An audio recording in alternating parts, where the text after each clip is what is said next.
Times live show में आप सभी का स्वागत है। मैं हूं क्रांति संभव। आज के एपिसोड में हम चलाने वाले हैं एक नई सेडान कार, एक नई छोटी एसयूवी और एक मोटरसाइकिल जो आई है कस्टमाइजेशन के विकल्प के साथ। क्या कुछ खास है आज के एपिसोड में, सबसे पहले वही जान लेते हैं। टाइम्स लाइव शो में आज बताएंगे कैसे टीवीएस अपाचे RR 310 को कर सकते हैं कस्टमाइज BTO एडिशन। स्लाविया 1.5 कैसी है चलाने में, कैसा उसका परफॉर्मेंस, और MG की एस्टर क्या खास है इसके ADAS में।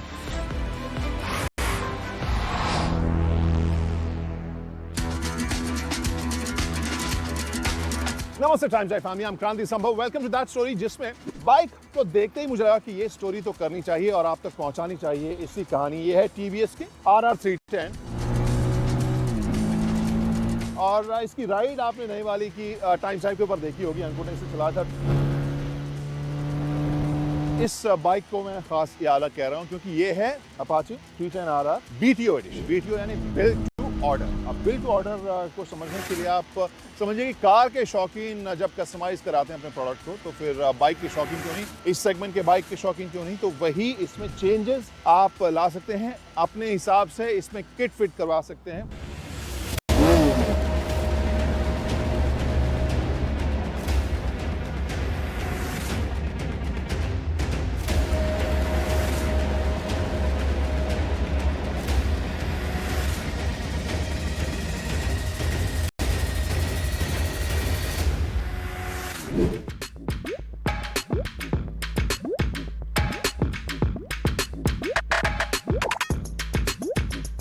इसके लुक की वजह से इसे राइड करने का, इसकी स्टोरी करने का मेरा मन हो रहा था। तो लुक आप देखिए, यहां से भी अगर मैं देखूं, पहली बार मैंने जब इसे देखा, जब बाइक मेरे पास आई, तो सबसे इंटरेस्टिंग इसकी बॉडी के ऊपर जो ग्राफिक्स है वो मुझे लगा। और इसके अलावा जो आप नंबर देख रहे हैं, इस तरह के चेंजेस बहुत सारे जो राइडर्स हैं वैसे भी करवा लेते हैं, कस्टमाइज करवा लेते हैं, लेकिन ये दो एडिशन या ग्राफिक्स के हिसाब से आप इस BTO एडिशन में करवा सकते हैं। दूसरी चीज जो मुझे महसूस हुई वो ये कि इन सब चेंजेस या इन सब लुक के साथ ये अपने सेगमेंट से कहीं बड़ी बाइक देखने में लगी। इसकी जो एक्स-शोरूम प्राइस है वो भी मुझे पहले से ही थोड़ी ज़्यादा 2.59 लाख या अराउंड 2,60,000 के आसपास इसकी जो एक्स-शोरूम प्राइस है वो मुझे पहले भी थोड़ी ज़्यादा लगी। लेकिन इस किट के साथ जो मैंने कॉन्फ़िगर किया ऑलमोस्ट 2,81,000 के आसपास जा रही थी। उसमें क्या क्या मैंने ऐड कर लिया था, तो वहाँ पे डायनामिक किट था। डायनामिक किट में आपको फुली एडजस्टेबल आपको सस्पेंशन मिलता है, चाहे फ्रंट हो या रियर हो। यहाँ पर आप देख सकते हैं पीलोड, रिबाउंड, कंप्रेशन, ये सभी डैम्पिंग आप चेंज कर सकते हैं और इजी भी है। पीस लिया आपने और उस हिसाब से इसे आप चेंज कर सकते हैं। और वही चीज़ रियर सस्पेंशन में भी आप कर सकते हैं। उसके लिए अलग टूल की ज़रूर पड़ेगी। लेकिन इसके अलावा रेस किट की बात करें तो आपको दो खास चीज़ें जो मैं राइड के वक्त महसूस कर पाया। एक तो जो राइडिंग पोजीशन है ज़्यादा कमिटेड है, यानी जो क्लिप ऑन हैंडल बार्स हैं वो ज़्यादा आपको अग्रेसिव पोजीशन में मिलेंगे। और इसके अलावा जो फुट पेग्स हैं वो नर्ल भी हैं और इनकी हाइट जो है वो थोड़ी सी ऊंची की गई है। तो ये चेंजेस इसके परफॉर्मेंस में इसे ज़्यादा स्पोर्टी बनाने में ज़रूर मदद करते हैं। इसके अलावा जैसे मैंने कहा कि लुक में इसके अलावा एक और चेंज था, वो आपके पास ऑप्शन है अलॉय व्हील्स टाइटेनियम ब्लैक या रेड का। तो इन सब को जब मैंने चेंज किया तो अराउंड 281 के आसपास इसकी प्राइस हो गई थी। वो थोड़ी सी ज़्यादा मुझे लग रही थी, लेकिन इन सब के बाद इसकी राइडिंग मज़ेदार है। यानी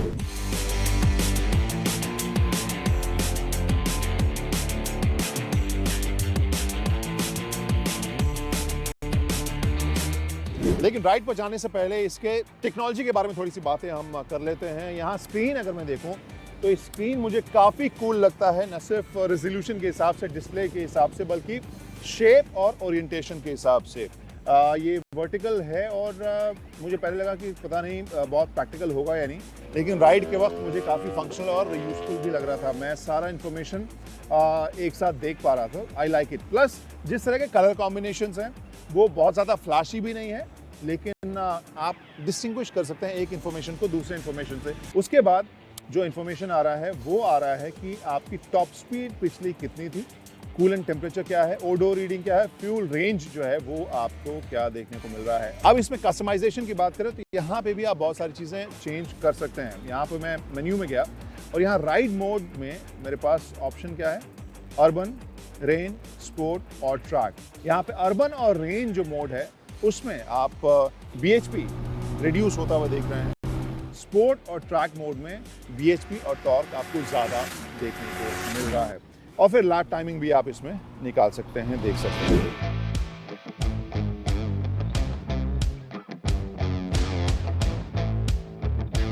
तो गाइस, इससे राइड तो मैंने कर लिया है और जो सवाल शुरू में था, जितनी एक्साइटिंग ये दिख रही है उतनी एक्साइटिंग राइड में है या नहीं, वो बिंदु मैं वहाँ विश्राम करवाऊंगा। लेकिन उससे पहले कुछ एक पॉइंटर्स जो मुझे इसके बारे में पसंद आए और कुछ एक इम्प्रूवमेंट की गुंजाइश या वो पॉइंट्स जो मुझे बहुत पसंद नहीं आए। सबसे पहली चीज़ जो फर्स्ट इंप्रेशन किसी बाइक का होता है, ऑब्वियसली लुक। सेकेंड इंप्रेशन उसका एग्जॉस्ट नोट, और वो मुझे काफ़ी पसंद आया।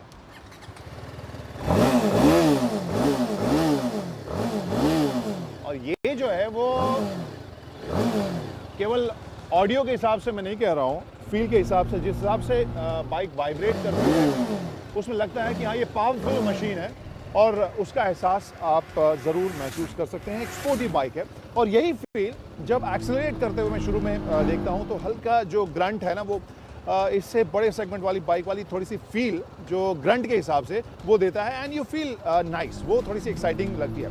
वहीं कुछ एक चीज़ें जो मुझे बहुत पसंद नहीं आई, उसमें से एक तो अराउंड 90 और 100 की स्पीड के बीच में या मे बी 85 से 100 के बीच में जो एक वाइब्रेशन महसूस होता है, वो मेरे ख्याल से TVS के इंजीनियर्स और हमारे बीच में ये डिस्कशन काफ़ी पुराना चलता आया है, जहाँ पर कंपनी के इंजीनियर्स कहते हैं कि वो वाइब्रेशन आपको कनेक्ट करता है बाइक से, आप फील करते हैं इसके परफॉर्मेंस को। मेरी बाइक में अगर थोड़ा सा कम वाइब्रेशन हो तो I would have enjoyed. Second thing which I was not too happy with और कंफर्टेबल विथ, और वो है सीट का सरफेस। वहाँ पे मुझे बार बार मैं स्लाइड आगे कर रहा था, और जब आप हाई स्पीड पे रहते हैं, इस तरह की बाइक्स में आप रहते हैं, तो वो आप ज़्यादा इंगेज्ड फील करना चाहते हैं, और वहाँ पे you don't want to think about your riding और योर पोजीशन। अब वही क्वेश्चन आखिर में बिंदु कहाँ विश्राम करती है?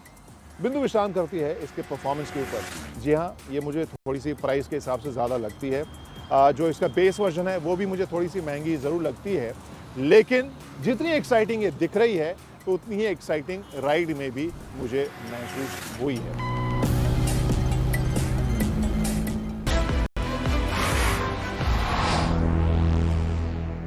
5 and 7 seater SUV segment Indian market के कंटेक्स्ट में आज के टाइम में एक बहुत ही ज़्यादा अहम सेगमेंट है, जहां पर कस्टमर्स हर तरह के नए फीचर्स, नए एडवांस सेफ्टी फीचर्स और टेक्नोलॉजी अपनी इन गाड़ियों में एक्सपेक्ट करते हैं, और कंपनियां भी कोई कसर नहीं छोड़ रही हैं उन फर्स्ट इन सेगमेंट फीचर्स को अपने इन गाड़ियों में देने की। तो ऐसे ही कुछ नए फीचर्स के साथ MG अपनी इस एस्टर को लेके आया था, जहां पर इसमें आपको AI और एडवांस ड्राइवर असिस्टेंट सिस्टम यानी कि ADAS जैसे फर्स्ट इन सेगमेंट फीचर्स हमें देखने को मिलते हैं।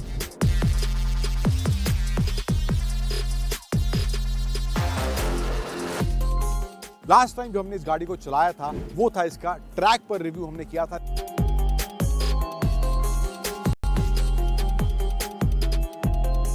इस गाड़ी को आज हम रियल वर्ल्ड में चलाएंगे, उसका परफॉर्मेंस, कंफर्ट कैसा है उसकी बात करेंगे, और इसका एडवांस ड्राइवर असिस्टेंट सिस्टम यानी कि ADAS रियल वर्ल्ड में कितना प्रैक्टिकल है उस पहलू पर भी बात करेंगे।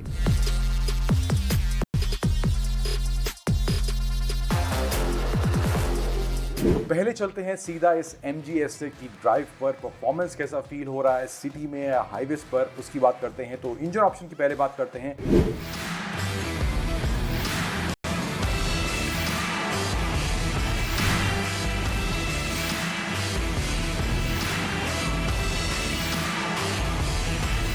अब शुरुआती इनिशियल परफॉर्मेंस जो इस गाड़ी का है वो अच्छा खासा देखने को मिलता है, चाहे वो सिटी की बात हो या फिर हाईवे की बात हो।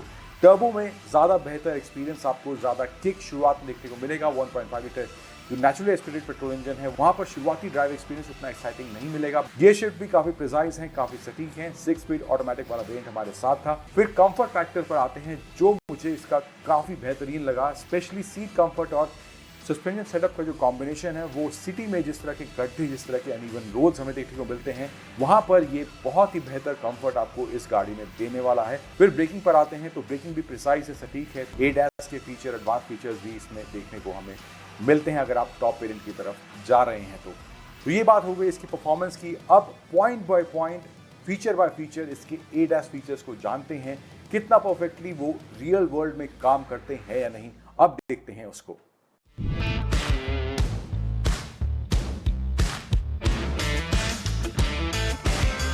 सो MG Aster में जो ADAS वाले फीचर्स दिए गए हैं, हमने लास्ट टाइम इसको ट्रैक पे चलाया था और वहाँ पे टेस्ट भी करे थे, तो वहाँ पर काफ़ी अच्छे से काम कर रहे थे। लेकिन रियल वर्ल्ड में, रियल सिनेरियो में ये कितना कारगर साबित होते हैं और वाकई में ये फीचर्स इंडियन रोड कंडीशंस के हिसाब से प्रैक्टिकल हैं या नहीं, उन फीचर्स को वन बाय वन कुछ फीचर्स को हम टेस्ट करेंगे। सबसे पहले हम टेस्ट करते हैं इसके फॉरवर्ड कोलिजन वार्निंग वाले फीचर को।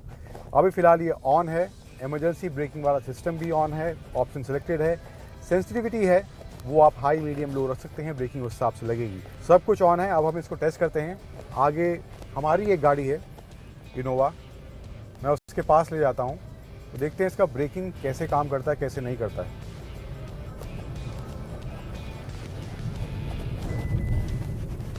देखिए आप वहाँ पर सिग्नल आ गया फॉरवर्ड कोलिजन वार्निंग का, इसने ब्रेकिंग भी अप्लाई करी। तो ये सिस्टम काफ़ी गैप थोड़ा और ज़्यादा होता है, हालांकि उस गैप को भी आप कम ज़्यादा कर सकते हैं, उसका भी ऑप्शन दिया गया है। यहाँ पे जो लीवर दिया गया है इससे आप उस गैप को कम ज़्यादा कर सकते हैं। यहाँ पे लाइंस जो हैं इसमें साइड में वो कम ज़्यादा होंगी एंड उस हिसाब से जो गैप आपको रखना है सामने वाली गाड़ी से ब्रेकिंग लगने से पहले, इस फीचर को यूज़ करने से पहले उस गैप को भी आप सेट कर सकते हैं।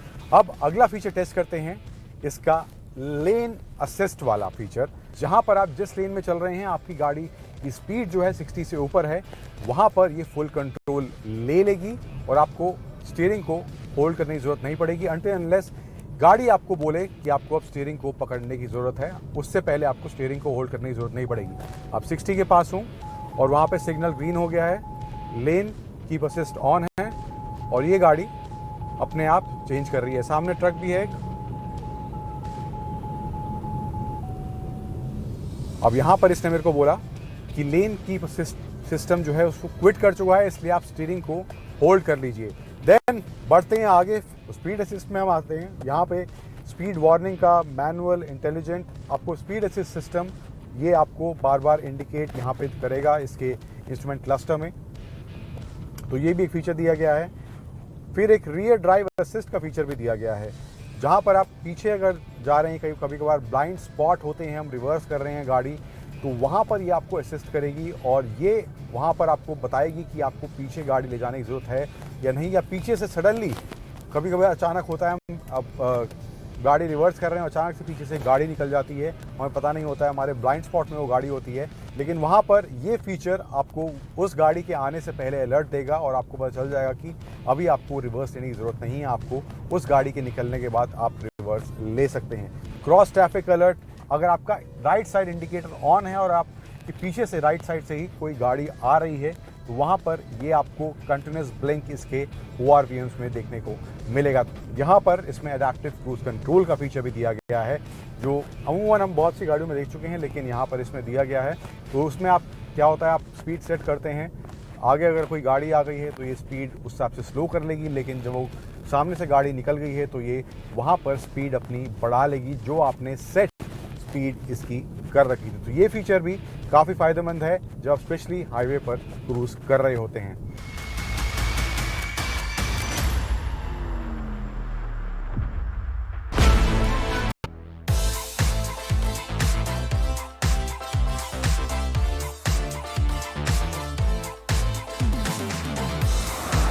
नमस्कार मेरे प्रिय दर्शकों, स्वागत है आप सभी का इस वीडियो में। मैं हूं अंकुर तनेजा और स्कोडा की स्लाविया आज फिर से हमारे साथ है, लेकिन थोड़ा सा फर्क है क्योंकि पहले जो हमने वेरिएंट चलाया था वो था इसका 1 लीटर TSI पेट्रोल इंजन वाला वेरिएंट, लेकिन ये जो वेरिएंट है वो है 1.5 लीटर TSI पेट्रोल इंजन जिसमें DSG गियरबॉक्स का ऑप्शन भी देखने को मिलता है। और मेरे साथ आज ये DSG गियरबॉक्स वाला ही वेरिएंट है। अब लुक्स, डिज़ाइन और फीचर्स के बारे में ऑलरेडी हम डिटेल में बात कर चुके हैं।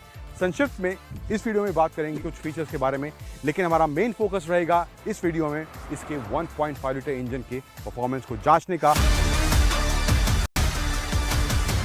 थोड़ा बहुत स्टिफनेस आपको इसके सस्पेंशन सेटअप में फील होगा।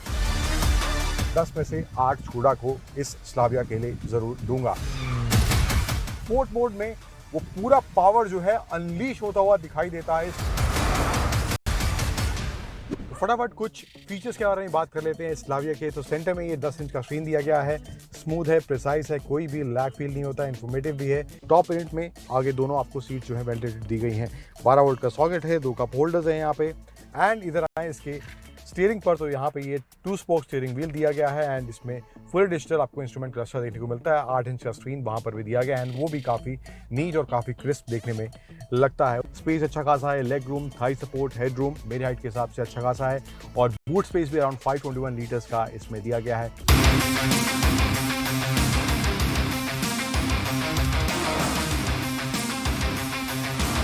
चलिए बात करते हैं स्कोडा स्लाविया के 1.5 लीटर TSI इंजन के परफॉर्मेंस की। ड्राइव कैसा है, हैंडलिंग कैसी है और जो ये DSG गियरबॉक्स दिया गया है वो कितना प्रिसाइज या सटीक है।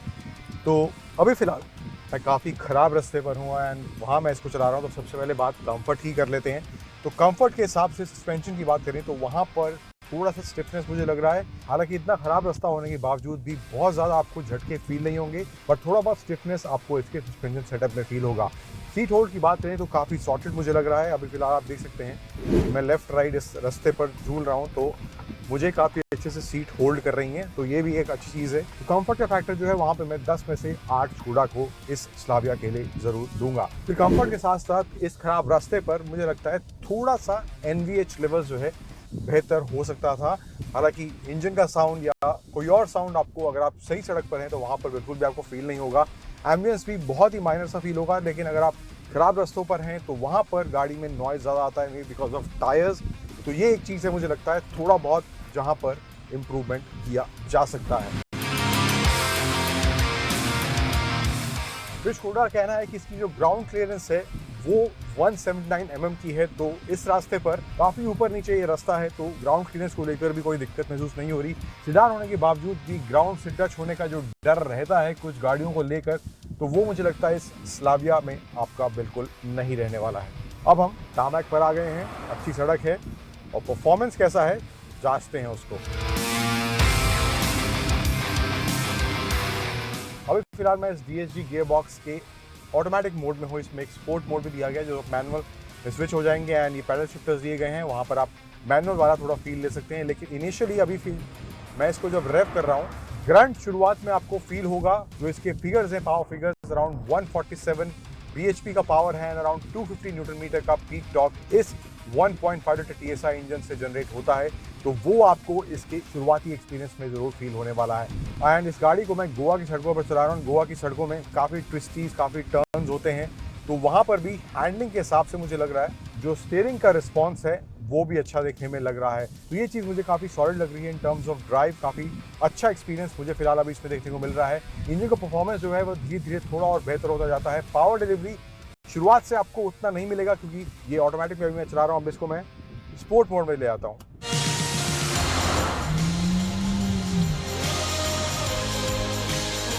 तो स्पोर्ट मोड में वो पूरा पावर जो है अनलीश होता हुआ दिखाई देता है स्कोडा की स्लाविया में इस 1.5 लीटर TSI इंजन में। तो वहाँ पर आपको थोड़ा और एक्साइटमेंट लेवल आपका इसकी ड्राइव के दौरान ज़रूर बढ़ जाएगा। अगर आप DSG में चला रहे हैं तो उतना आपको एक्साइटमेंट फील नहीं होगा, लेकिन जब आप स्पोर्ट मोड में इसको शिफ्ट करेंगे तो यस, वो पावर, वो टॉर्क डिलीवरी आपको इंस्टेंटेनियसली इसके इंजन से निकलती हुई दिखाई देगी और वो आपका ड्राइव एक्सपीरियंस ज़रूर बेहतर बनाने वाला है। एक चीज़ जो मैंने अभी नोटिस की जो मुझे लगता है काफ़ी अननोइंग है, मे बी शायद वो सिर्फ इसी गाड़ी में है, I don't know, but power window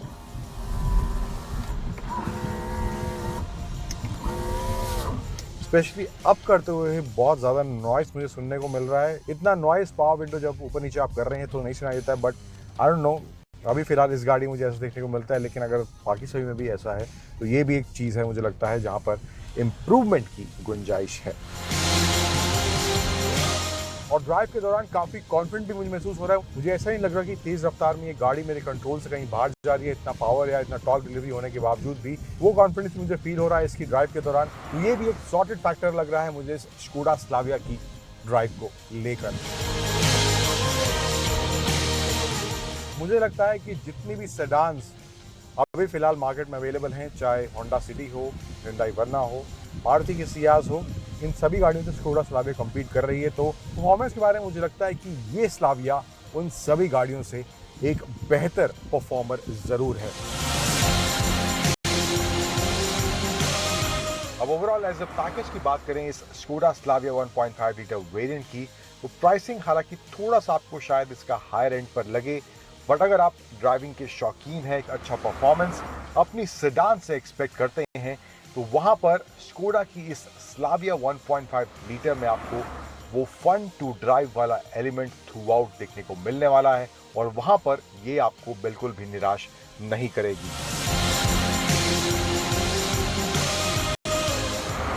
तो इस हफ्ते की कार्स और